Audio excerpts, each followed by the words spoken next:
¿Puede fallar el decreto de desregulación económica de Milei? En resumen, sí. Hoy damos el primer paso para terminar con el modelo de la decadencia. Con las cacerolas, con las botellas, con lo que tengan para golpear frente al Congreso en contra de Milei, con cánticos también en contra de Milei. El cacerolazo de anoche. Apenas... No, yo estaba impactado lo rápido que lo leyeron al DNU. Sí, yo también.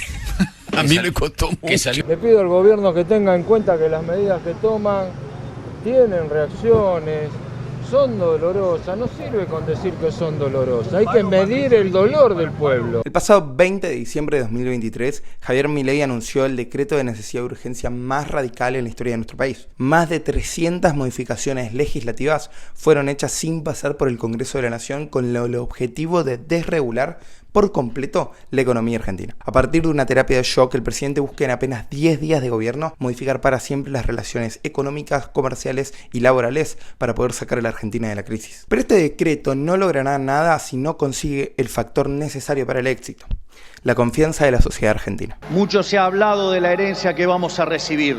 Dejen que sea muy claro en esto. Ningún gobierno ha recibido una herencia peor que la que estamos recibiendo nosotros. Hoy nos deja déficit gemelos por 17% del PBI. No solo constituye una pesadilla social y productiva, porque implica altas tasas de interés, bajo nivel de actividad, escaso nivel de empleo formal y salarios reales miserables que impulsan el aumento de pobres e indigentes. Esta es la herencia que nos dejan. Una inflación plantada del 15.000% anual, la cual vamos a luchar contra uñas y dientes para erradicarla. Desde hace más de 10 años la situación en nuestro país es crítica. Argentina no crece en términos reales desde el año 2011, la pobreza llegó al 45% y la inflación superó el 160% en 2023. Es así como la situación pone en primera plana la necesidad de adentrar de nuevo al país en la senda del crecimiento económico. Y para lograr esto es necesario tener instituciones económicas que fomenten este desarrollo. Una de estas variables es el nivel de libertad económica que tiene un país. Y es en esto en lo que se basa Milei para justificar la implementación del DNU. Pero aún las buenas intenciones son los cuestionamientos a este decreto lo que podrían generar el fracaso de las medidas de desregulación. Es por esto que en este video veremos si están dadas las condiciones para poder generar la confianza de la sociedad en las medidas de Milei. También veremos qué justifica el DNU de desregulación y sobre todo qué contenido tiene este decreto. Pero todo con el objetivo final de poder indagar de cuál es el rol de la confianza social como factor necesario para el éxito de las medidas, donde veremos cuestiones como la estrategia de shock de Milei y el apoyo político, social y mediático que tienen estas medidas. Aquellos países que son más libres tienen un PIB per cápita 8 veces y media que los más reprimidos. Cuando tomo el decil más bajo, la relación es 11-1. Cuando yo tomo el decil más bajo de un país capitalista o libre, digamos, contra el ingreso promedio del país reprimido, es el doble de grande. Una distribución como la chi cuadrada o la normal, o si vos querés la distribución Pareto, que es el que la descubre, el 75-80% de la población vive menos que con el ingreso promedio. Es decir, es más, la gente vive más, hay 25 veces menos de pobres. O sea, si lo tomas en caso de pobres extremos, es un escándalo la diferencia. El nivel de libertad económica de un país es uno de los factores asociados con el desarrollo económico de este. Según la Heritage Foundation, se entiende al índice de libertad económica como un indicador que brinda una visión integral de la libertad de economía de un país, evaluando aspectos relacionados con la interacción de este con el mundo y las políticas internas que afectan la libertad individual y nacional. Este índice posiciona a los países en un ranking en base a 12 aspectos encuadrados en 4 categorías principales: Estado de Derecho, tamaño del gobierno, eficiencia de la regulación y la apertura de mercado. En términos de resultados, la literatura académica destaca que existe una amplia correlación entre el índice de libertad económica y el crecimiento y desarrollo económico de un país. Existen beneficios económicos en relación al aumento del PIB per cápita, la inversión extranjera directa, el desarrollo financiero y el crecimiento inclusivo. Con respecto a este índice, hoy en día la Argentina se encuentra entre los países con menor cantidad de libertad económica en el mundo. Nuestro país ocupa el puesto 144 en el índice de libertad económica 2023 con una puntuación de 51. colocándose por debajo del promedio mundial y el de la región. Es debido a esto que Milei desde un primer momento ha destacado la necesidad de llevar a la Argentina a uno de los primeros puestos de libertad económica del mundo. Y es justamente este el sendero que ha llevado al país a partir del DNU 70/23 denominado Bases para la Reconstrucción de la Economía Argentina. Hoy damos el primer paso para terminar con el modelo de la decadencia. En el día de hoy he firmado un decreto de necesidad y urgencia para comenzar a destrabar este andamiaje jurídico e institucional opresor que ha destruido nuestro país. Este decreto es un instrumento jurídico que modificó de la noche a la mañana las relaciones económicas, comerciales, laborales, productivas y sociales de nuestro país. En términos del contenido del DNU, el documento deroga o modifica más de 300 leyes de una diversidad de ámbitos, algo inédito en la historia de nuestro país y en todo el mundo. No existe otro decreto en democracia que haya modificado una mayor cantidad de leyes. En el inicio del DNU se declara la emergencia pública en diversas áreas hasta el 31 de diciembre de 2025. Además, busca promover un sistema económico basado en decisiones libres, desregulando el comercio, servicios e industria a nivel nacional. También pretende aumentar la inserción de la Argentina en el comercio mundial, adoptando estándares internacionales y armonizando el régimen interno a otros países y a organizaciones internacionales, como es el caso de la OMC o la OCDE. Pero la que tal vez sea el área más modificada y que mayor impacto tendrá en la economía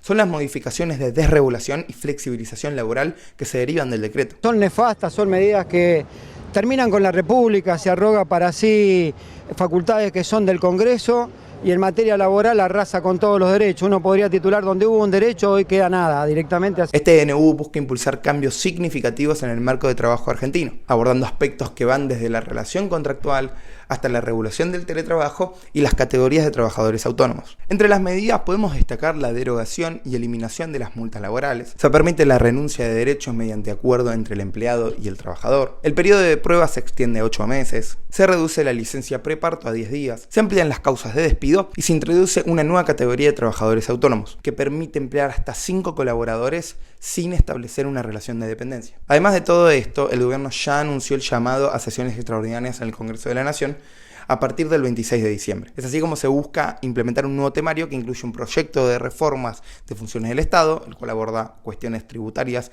y políticas, así como la reversión de las modificaciones en el impuesto a las ganancias implementadas por Massa y la instauración de la boleta única de papel en el sistema electoral. Pero sin importar la cantidad y el tipo de medidas, estas no van a funcionar en el largo plazo si no son adoptadas y respetadas por la sociedad de nuestro país. Con las cacerolas, con las botellas, con lo que tengan para golpear frente al Congreso en contra de Milei, con cánticos también en contra de Milei, porque en este momento llega personal policial que debería frente a la reja del Congreso, le tiran algunas cosas por las personas que están paradas. Fíjate cómo se movilizan y corren el personal policial frente al Congreso ahora y los avanzan y corren prácticamente a la policía de la ciudad. Pero antes de todo esto es necesario encuadrar el análisis en un enfoque teórico que nos permite entender el porqué y los efectos del DNU. Una de las principales teorías que busca indagar acerca de las razones del crecimiento económico es la teoría institucional del desarrollo económico desarrollada por Acemoglu y Robinson en el año 2012 en su libro ¿Por qué fracasan los países? Este marco plantea la idea que para un correcto desarrollo económico, un país necesita tener instituciones políticas y económicas inclusivas. Estas fomentan el crecimiento, garantizando la propiedad privada, el Estado de Derecho y la igualdad de oportunidades, al mismo tiempo que distribuyen el poder de manera más equitativa en toda la sociedad. Por otro lado, los países pobres tienen instituciones políticas y económicas extractivas. Las primeras benefician a un grupo privilegiado de la sociedad, otorgándole más poder, mientras que las segundas son las que pasan por encima del Estado de Derecho, la propiedad privada y la igualdad de oportunidades. Todo con el objetivo de obtener beneficios económicos para los grupos privilegiados. The main idea of the book is that if we want to think about the prosperity or poverty of nations, we have to think about the politics of it. In particular, we have to think about institutions that provide incentives for innovation and investment or a level playing field. But sadly, those institutions are rather rare in history. What we see much more are what we call in the book extractive institutions, which have been designed by a few people, the elite in society, to extract resources from the rest of society, and they don't generally encourage investment or innovation, and they certainly don't provide a level playing field for people to use their talent. Es así como los autores promueven que los países adopten instituciones inclusivas para poder fomentar el desarrollo económico. Pero al mismo tiempo reconocen que lograr esto es difícil, debido principalmente a la ley de hierro de la oligarquía. Es así como las instituciones extractivas benefician a los que poseen el poder, donde aún los diferentes cambios de gobierno, estas se perpetúan en el tiempo ya que mantienen los privilegios. So one thing which is important about creating these inclusive institutions was the distribution of political power in society, the broad distribution of political power. The other thing that was important was, at the time, the United States had a strong state that could enforce the patent. It wasn't just a matter of passing the law, it was enforcing the law. The state would come and they would protect your intellectual property rights. So this is the power of the state. And both of these, if you think about these examples, both of these elements come in. The fact that Carlos Slim could create his monopolies because political power was not broadly distributed in Mexico, and the antitrust laws that exist in Mexico cannot be enforced because the state is too weak to enforce them. In the United States, it's inconceivable that you could have such a monopolization of industry, and the state is capable of enforcing the law. Pero Acemoglu y Robinson plantean que existe una serie de factores que pueden generar el paso de instituciones económicas extractivas e inclusivas, aún la falta de voluntad política de querer hacerlo. En primer lugar, debe existir una retroalimentación positiva entre las instituciones políticas y económicas inclusivas, las cuales pueden así fortalecerse entre sí y prevenir los intentos de socavarlas. En segundo lugar, se encuentran las situaciones de crisis, que aunque pueden profundizar el carácter extractivo de las instituciones, también pueden tener efectos en ellas volviéndolas más inclusivas. Y por último, juegan un rol importante las coaliciones entre actores políticos y sociales, así como los medios de comunicación, ya que estos pueden generar presiones frente a los líderes pidiendo una mayor inclusión de las instituciones. Yo, Javier Gerardo Milei, juro por Dios y por la patria, sobre estos santos evangelios, desempeñar con lealtad y patriotismo el cargo de presidente de la Nación Argentina y observar y hacer observar fielmente en lo que de mí depende la Constitución de la Nación Argentina. Sí, juro.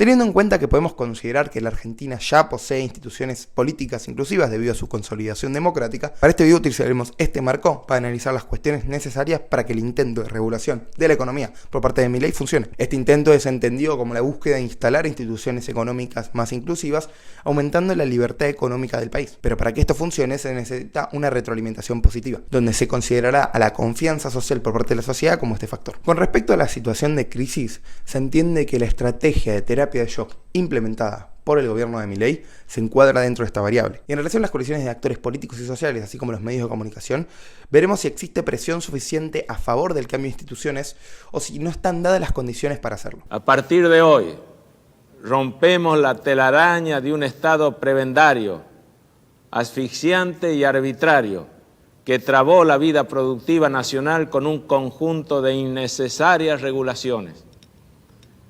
A partir de hoy, sentamos las bases firmes para favorecer un proceso de inversión, de iniciativa económica y de equidad social. Aun todos los beneficios que la libertad económica plantea para los países, el que tal vez sea el punto de mayor debate sea que no garantiza por sí sola los resultados positivos, sino que son las instituciones y las condiciones iniciales de estas reformas las que parecen determinar el éxito o fracaso económico de un país. Es por esto que el foco no tiene que estar puesto en las medidas per se, sino en el contexto y las condiciones que permiten el correcto funcionamiento de la desregulación. Y la que es probablemente la condición más importante para esto es la confianza y el apoyo social en el largo plazo que tienen las medidas. Las instituciones del libre mercado fomentan el desarrollo solamente en sociedades con alta confianza en ese dogma, mientras que no lo hacen en las que tienen baja confianza. Es así como la asociación positiva entre libertad económica y desarrollo económico depende de la cultura nacional, ya que la población debe estar dispuesta y capacitada para poder aprovechar la libertad económica de manera efectiva.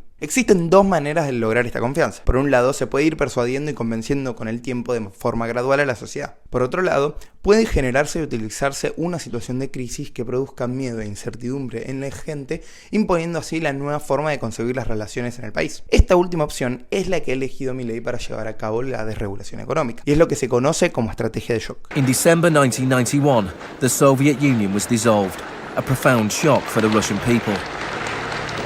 Yeltsin was now in charge of economic policy for the Russian Federation.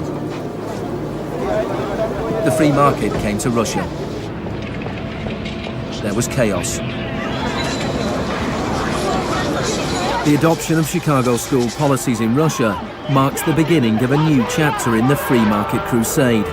It was all shock, no therapy. La doctrina del shock es una estrategia política, social y económica para poder aplicar medidas de tinte liberal o neoliberales de manera permanente, a través de situaciones de crisis. El modelo de terapia de shock se originó en el programa de estabilización y liberalización económica de Polonia en 1990, siendo una propuesta neoclásica que abogaba por la implementación inmediata de reformas para poder establecer una economía de mercado. Los defensores de este enfoque argumentaron que las reformas debían introducirse simultáneamente para poder ser efectivas y que la rapidez era esencial para poder evitar el apoyo y la resistencia de grupos de interés. Pero esa estrategia generó un gran descontento social en su implementación debido a los problemas con el desempleo y la inflación. Pero igualmente, y aún las críticas, la doctrina del shock ha sido implementada en una diversidad de países y regiones. Y hoy en día nuestro país se posiciona como un nuevo capítulo de este tipo de medidas en América Latina. Debe quedar claro que no hay alternativa posible al ajuste.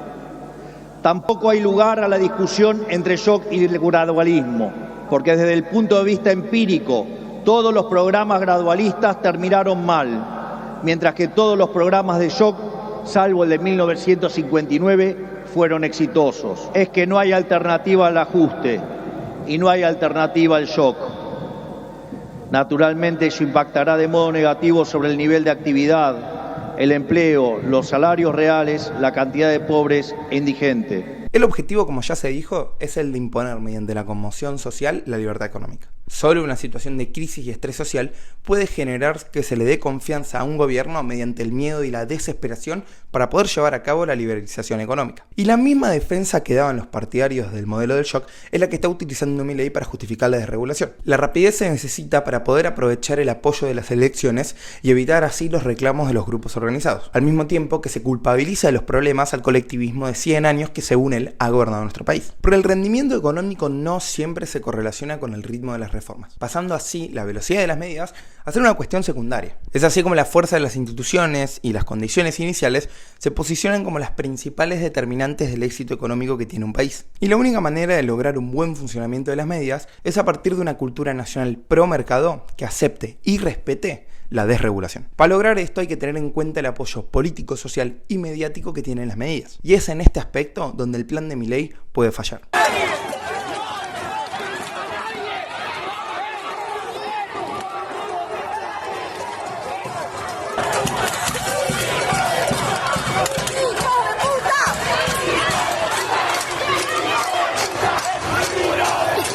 Por un lado, aunque Milei había comenzado su gobierno sumando cada vez más apoyos, el DNU forzó a que los actores políticos deban tomar posición ante tal radical medida. Esto toma relevancia debido a que Milei es el presidente que menor cantidad de diputados, senadores y gobernadores tiene en la historia de nuestro país. Aunque en principio se estaba logrando algún consenso, el DNU firmado por el presidente ha generado críticas de los legisladores de distintos bloques, quienes cuestionan su constitucionalidad y la forma en que se pretende implementar el DNU. La cuestión está en que el peronismo y la UCR, los dos principales sectores en contra, controlan la comisión bicameral necesaria para frenar el DNU y juntos podrían rechazar el decreto en ambas cámaras. Es necesario entender algo. No se puede transformar las bases de una sociedad a partir de un decreto, porque eso lo hacen solamente los autócratas. Son los autócratas los que definen por decreto que a partir de hoy se derogan 60 leyes, se modifican otras tantas y se reforma el sistema jurídico institucional de un país. No pasa en un país democrático esto que estamos viendo acá. Por eso es muy importante, sabiendo que además la gente está esperando del Congreso una respuesta. La otra pata necesaria para la implementación de las medidas es el apoyo social. Aunque Milei asume con una legitimidad fuerte al lograr el 56% de los votos en el balotaje, el votante de clase media es el principal afectado por la desregulación de Milei. Y este es el sector que podría ser el primero en irse en apoyo de las medidas del nuevo presidente. ¿Cuál de todas las leyes es la que más te jode a vos? El pueblo argentino se tiene que poner de pie, viejo. No se dejen abusar más. ¡Esto no puede ser! Apenas anunciadas las reformas y conocido el detalle del DNU, se realizaron cacerolazos y masivas protestas en todo el país. Medidas como la desregulación del sistema de obras sociales y prepagas y la quita de subsidios a los servicios básicos y de transporte afectan directamente al bolsillo de este sector. Y a todo esto hay que sumarle el descontento y consecuente movilización y paros de organizaciones sociales, gremiales y de los sindicatos. Además, en su contenido en estas 300 leyes que avasalla y que deroga, atenta contra la Constitución Nacional, porque atenta contra derechos que están protegidos por nuestra Constitución Nacional. Y nosotros pensamos que todo dirigente legítimamente elegido por el pueblo tiene derecho a tomar medidas, pero siempre respetando la Constitución Nacional, que es nuestra Carta Magna. Por último, y no menos importante, tenemos el apoyo mediático. Los medios de comunicación influyen en la opinión pública y determinan qué temas son importantes y cómo estos son vistos por las personas. Es a partir de esto que la opinión pública con respecto al DNU va a ser muy influenciada a partir del encuadre que hagan los medios de comunicación acerca del efecto y el impacto que tienen estas medidas. Cuando los editoriales de los medios y periodistas que hoy apoyan a Milei comiencen cada vez más a criticar al gobierno nacional, será cuando el apoyo mediático tenga un fuerte impacto en la confianza hacia el DNU. A ver, hoy nos despertamos, o después de los anuncios de ayer, somos en el bolsillo 54% más pobres, todos. Sí. Melconian lo llama la licuadora. Sí. Claro. Sí, bueno, ahí no sé qué cuenta tenés vos, pero de los 5 puntos, 3 son por reducción del gasto y 2 son por impuestos. Entonces, me corto las manos antes de subir un impuesto. Pero lo subió. Había dicho Milei, lo subió. Uno puede discutir después, bueno, el pragmatismo... Le voy a pegar solamente a la casta política y no a la gente, tampoco está cumplido. Es que la porque casta, la gente es la que va a sufrir más que la casta. Me parece a mí, ¿eh? Sí, sobre todo clase media. Me parece la clase media va a ser brutal. Pero por otra parte, es importante y no hay que dejar de lado el tema de las redes sociales. Estas se han convertido en las plataformas fundamentales para la difusión de información, el ciberactivismo y la comunicación entre actores con fines políticos. Pero los debates que se dan en las redes sociales están marcados por la polarización ideológica y las emociones. Es así como la confianza con respecto al DNU puede ir más hacia lo que genera emocionalmente y no sobre el contenido directo de las reformas. Se está viendo que mientras que los libertarios defienden la idea de que somos el 56% sin cuestionar el impacto que pueden tener las medidas, los que no están tan de acuerdo con ellas se están viendo forzados a tener que tomar posición apresurada hacia el tema, lo que podría disminuir gravemente el apoyo de Milei. En el caso de que sea rechazado en el tiempo, ¿no? ¿Llamarías una consulta popular, un plebiscito? Obviamente. Que me expliquen por qué, por qué el Congreso se pone en contra de algo que le hace bien a la gente. Que me lo expliquen. Es así como vemos que todavía falta mucho por parte del gobierno para poder lograr la confianza necesaria para alcanzar el éxito de las medidas. En una sociedad como la de la Argentina, no parece posible transformar la cultura nacional de un día para el otro. Por todos estos aspectos, el gobierno de Milei se enfrenta a grandes trabas y dificultades que impiden el avance. Es así como no se estarían dando las condiciones necesarias para poder impulsar las instituciones económicas inclusivas. Y es más, el rechazo al DNU podría generar la profundización de las instituciones extractivas en la Argentina. El DNU es un pedacito de las reformas que quiere hacer Javier Milei. ¿Por qué? Porque son las cosas que tienen que ver estrictamente económicas. O sea, si vos querés hacer una reforma de educación, no la ponés en un DNU. ¿Y por qué no la mandó al Congreso? Porque la idea era dar esta imagen de cambio de régimen. Entonces es una cuestión de imagen solamente. No, digamos, él tiene que dar esa señal. Tiene que dar esa señal y la tiene que dar rápida. ¿El DNU es solamente una señal? No, vaya que no lo es. Lo que quiero decir es, la emergencia está en la necesidad de dar una señal de que Argentina cambie de rumbo. Si algo queda claro con todo esto es que el desarrollo económico no puede pensarse de manera universal, sino que deben tenerse en cuenta las particularidades y características de cada lugar. No es posible desarrollar una única receta que solucione siempre los mismos problemas. Existe una diversidad de factores y contextos que influyen en el éxito de las medidas de liberalización económica. Pero aún las críticas, los efectos positivos superan ampliamente las consecuencias negativas. Es por esto que es necesario implementar y lograr un equilibrio óptimo con respecto a los niveles de libertad económica que busque nuestro país. Las medidas de desregulación y de shock pueden haber funcionado en nuestros países, pero en la Argentina puede haber cuestiones imprevistas que dificulten su implementación. Milei, y sobre todo sus seguidores, no deben enamorarse con la teoría. Es necesario que exista confianza por parte de la sociedad y que se configure una cultura que apoye y respete la libertad económica, pero para esto es tal vez necesario que se hagan algunos compromisos, como es el caso de que la desregulación no se haga por DNU sin considerar a todos los sectores, sino que pase por el Congreso. Aunque no todas las medidas seguramente pasen, si se utilizan los mecanismos constitucionales e institucionales correctos, las instituciones inclusivas que intentan implementar Milei y su grupo tendrán más apoyo y se mantendrán mejor a lo largo del tiempo. Pero otra opción puede ser el de mantener y hasta crear algunas nuevas regulaciones. Estas, a pesar de restringir la libertad económica, pueden influir positivamente en el crecimiento y fomentar la confianza y reducir la fricción en las transacciones económicas. Es así como si la sociedad siente que el Estado está presente para evitar abusos y malos resultados, dará más más confianza al gobierno con respecto a la implementación y el funcionamiento de las medidas. Lo que queda claro con todo esto es simple. La única manera de alcanzar verdaderos resultados sin importar el tipo de medidas, su alcance, su velocidad o quién las implemente, es a partir de la existencia de confianza, apoyo y respeto de la sociedad en el gobierno y sobre todo en el Estado. ¿Qué es lo más importante de la reforma del Estado? Si se lo tuviera que explicar a los argentinos para que lo entiendan. Ir a un Estado mucho más pequeño. Bueno, de hecho, fíjate que nosotros hemos bajado los ministerios a la mitad, hemos bajado la cantidad de secretarías, subsecretarías, directores, con lo cual nosotros estamos haciendo un fuerte ajuste que además consideramos que es lo que la sociedad requiere, pero necesitamos un Estado que sea mucho más ágil y mucho más chico. Muchas gracias, espero que les haya gustado el video. Recuerden que en los comentarios van a poder encontrar un ensayo con más información y con todas las fuentes que utilicé para hacer el video. Además, recuerden dejar un like, un comentario y de suscribirse, que ayuda un montón a que este canal y este video lo pueda ver más gente. Así que bueno, espero que les haya gustado y nos vemos la próxima. Adiós.